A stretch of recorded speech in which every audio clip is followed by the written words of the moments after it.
the man with more Grand Slam titles than anyone in tennis history, and the current world #1 in the women's game. The two of them on the same side, on the same court. Normally, that's where the story ends. Dream team, roll credits. Except this time, half of tennis cheered and the other half got angry. The US Open revealed its 2026 mixed doubles entry list.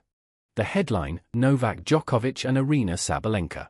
Two names, side by side, and the timelines lit up. A 24-time Grand Slam champion paired with the world #1 woman. Two of the biggest champions of their generations, sharing a court as teammates. It might be the single most eye-catching pairing they could have put together. So the first wave of reaction was mostly one line: wait, this is actually happening? Think about it. These two have spent their careers on opposite sides of the sport's biggest moments, chasing their own records. Now they're on the same side of the net, in matching colors. For a lot of fans, that image alone was worth the price of admission, a genuine, never-thought-I'd-see-it moment. And that pairing was only the beginning. Scroll down the list, and it reads like a fantasy draft. Swiatek and Ruud, Rybakina and Fritz. Andreeva and Rublev, Pegula and Draper. Even Japan's Naomi Osaka and Kei Nishikori. 16 teams in the initial field. Fans immediately started picking their favorites and imagining the bracket. Osaka and Nishikori pulled in fans across Asia.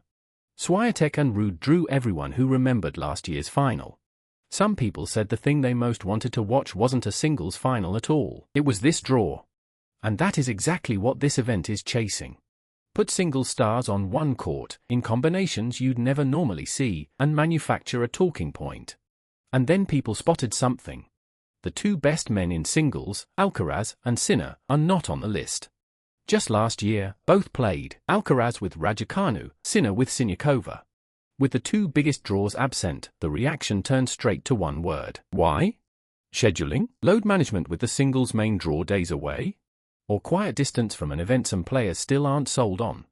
Nobody outside their camps can say for sure, and that uncertainty is exactly what kept the thread going. Djokovic and Sabalenka got the headline, but a huge share of the comments filled up over the two who weren't there. It's the strange gravity of this event. Even the players who skip it end up part of the story.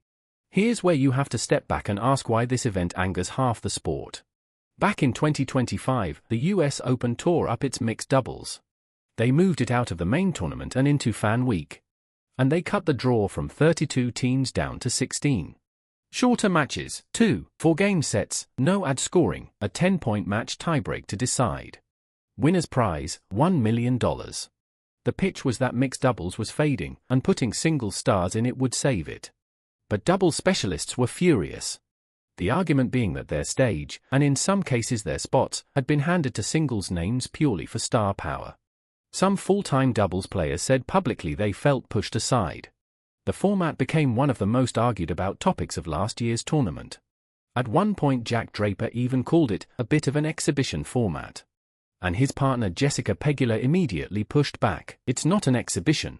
That one exchange, between two players on the same team, basically captured the whole split. The tournament side, USTA boss Craig Tiley, defended it.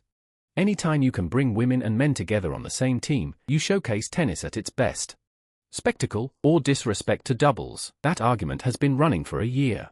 And for 2026, partly in response to the criticism, they even added a qualifying round. And here's the fact that pours fuel on the whole debate. At this glittering stars party, the people who actually lifted the trophy last year weren't single stars at all. They were Italy's double specialists, Sara Errani and Andrea Vavasori. They beat Swiatek and Ruud in the final. And it was back-to-back. They'd won the 2024 title too, then defended it in the revamped 2025 edition. Think about the irony there.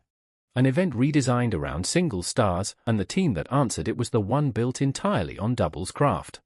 Not the biggest names, not the flashiest serves. The pair that actually drills doubles, day in and day out, walked through the whole star-studded field and lifted the trophy twice. A lot of fans called it exactly that, the doubles players making their point on the biggest stage, against the people the event was built to promote.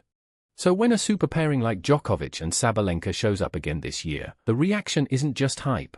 It's a question: do the stars finally win this time, or do the specialists crash the party again? Last year's twist is what makes this year's list so much more interesting.